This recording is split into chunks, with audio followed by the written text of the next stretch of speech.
Good morning once again, and welcome to our English 10 Quarter 4 Week 7 discussion. So, if you may want to view this video again, just access it on our GAITF LCMS platform at www.lcms.gaitf.com.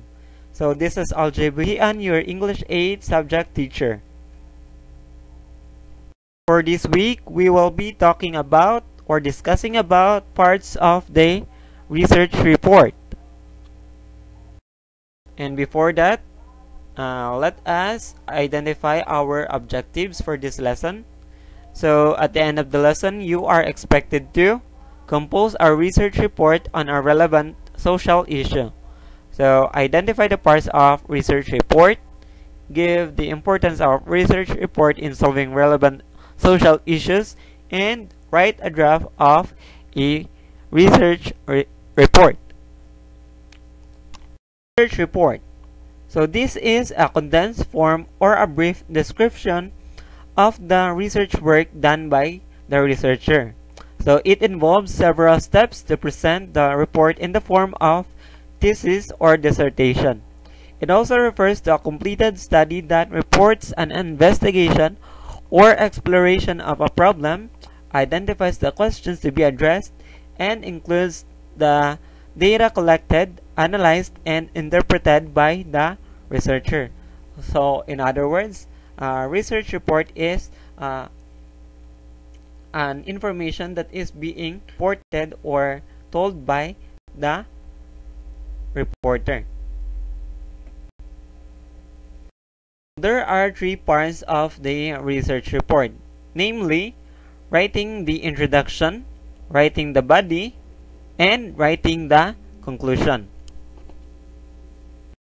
Writing the introduction. The essential parts of the introduction are brief background, objectives of the study, significance of the study, and the literature review.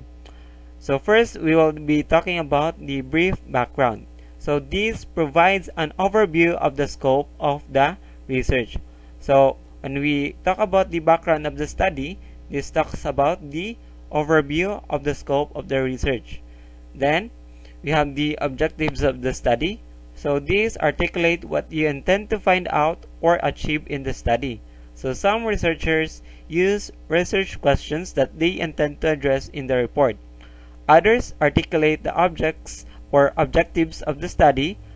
Either way, research questions or objectives are tools to guide readers in knowing the direction of the research. So these the objectives of the study are the things that we are going to know, or we are going to research or to find in conducting the research. So they can be in a form of question for us to understand or identify the objectives of the study. Then letter C, or the third one, so the significance of the study. So this discusses the relevance of the study to your intended audience. So cite the specific benefits that they can get from the findings of the research. So in the significance of the study, this talks about the what would be the benefits of your readers, or maybe your respondents, or of the school, just like for example, or the teachers, or maybe that one, then or other people that might be able to benefit the study that you want to conduct. Then letter D, literature review.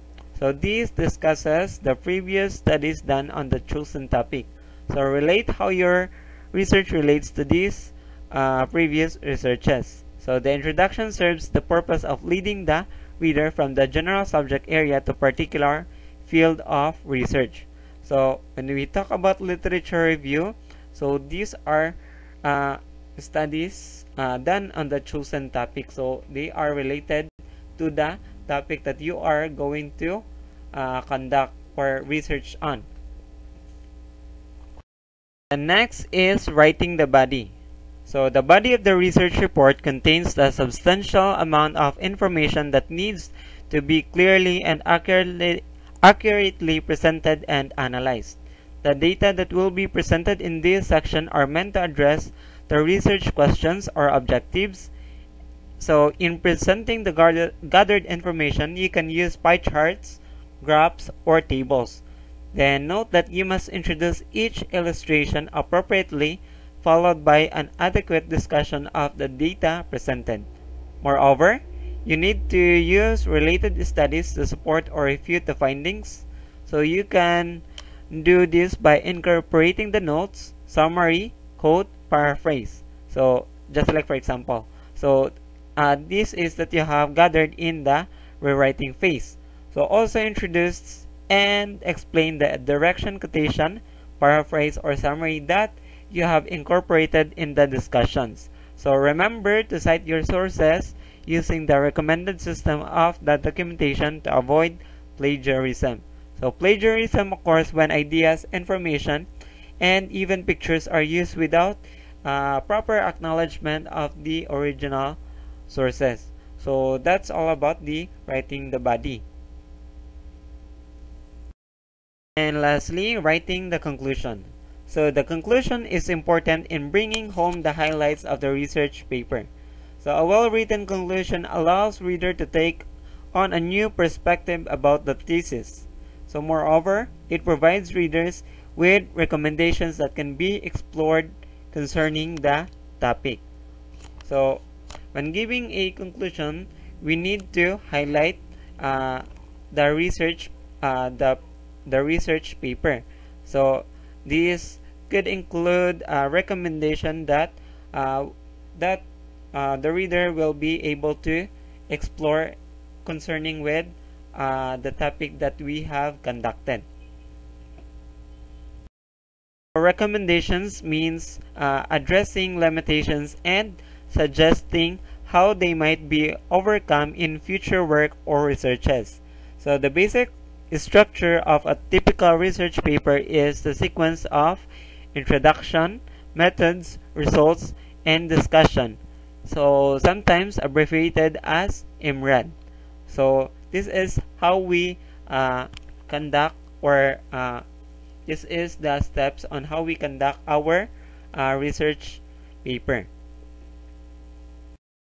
So that ends our topic for this week. So I hope that you have learned something on this discussion, and may God bless you on your activity for this week. So this is Algebri and your English 10 subject teacher signing off.